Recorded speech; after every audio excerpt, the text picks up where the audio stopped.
లేకుండా వచ్చిందన్నారు.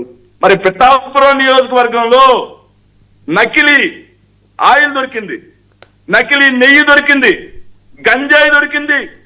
ఇవన్నీ కూడా పవన్ కళ్యాణ్ గారికి సంబంధంతో జరుగుతున్నాయా? లేకపోతే పవన్ కళ్యాణ్ గారు ఏమైనా చేత కాకుండా కూర్చోన్నారా? లోకల్ ఎమ్మెల్యేగా వాళ్ళ నియోజకవర్గంలో జరుగుతా ఉంటే ఏం చేస్తున్నాడు పవన్ కళ్యాణ్? మేము అడుగుతా ఉన్నాం, సమాధానం చెప్పమానండి సార్. మేము వెరీ క్లియర్ గా అడుగుతున్నాం సార్. అక్కడ జయచంద్ర రెడ్డి డ్రైవర్ చెప్పినటువంటి చెప్తున్నారంటే వాళ్ళందరినీ పట్టుకోబట్టే కదా శేఖర్ రెడ్డి గారు. మీరు చెప్తున్నారంటే వాళ్ళందరినీ పోలీసులు పట్టుకోబట్టే, ఆ శాఖలు పనిచేయబట్టే కదా పవన్ కళ్యాణ్ గారు పనిచేస్తున్నారు. కాబట్టి పిఠాపురం నియోజకవర్గంలో చట్ట వ్యతిరేక కార్యక్రమాలు చేసే ఏ దొంగ నా కొడుకు చట్టం ముందు నిలబెడుతున్నారు. అది పవన్ కళ్యాణ్ గారు అంటే. క్రాస్ టాక్ ఎట్లా అంటున్నారు సార్? ఆయన సమాధానం అడిగారు కదా, ఆయన అడిగిన సమాధానం చెప్తున్నావు. నువ్వే కదా సమాధానం చెప్పన్నావు, సమాధానం చెప్తే వినలేకపోతే ఎట్లా?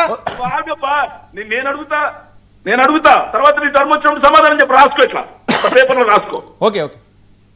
చర్చ చేసేట ఏం చేస్తాం? చర్చా సంప్రదాయం తెలియకపోతే ఎవరు మాత్రం ఏం చేస్తాం?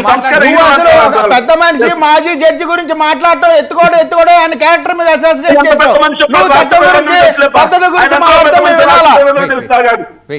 రాష్ట్ర ప్రజలకు తెలుసులేదు, ఆయన జీవితంతో మొత్తం తెలుసు. ఏ జడ్జి ఆయన జీవితాన్ని నాశనం చేస్తారో నాకు మొత్తం తెలుసు.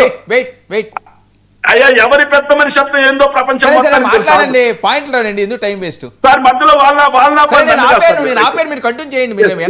ఒక్క నిమిషం చెప్తున్నాను సార్. సార్ ఏదైతే ఎక్సైజ్ శాఖను అభినందించాల్సిందండి సార్. సార్ మే నెల నుంచి జరుగుతా ఉంటే అక్టోబర్ 3వ తారీఖు వరకు జరుగుతా ఉంది సార్. దాన్ని బయట పెట్టింది ఎక్సైజ్ శాఖ కాదు సార్, గుర్తుపెట్టుకోవాలి.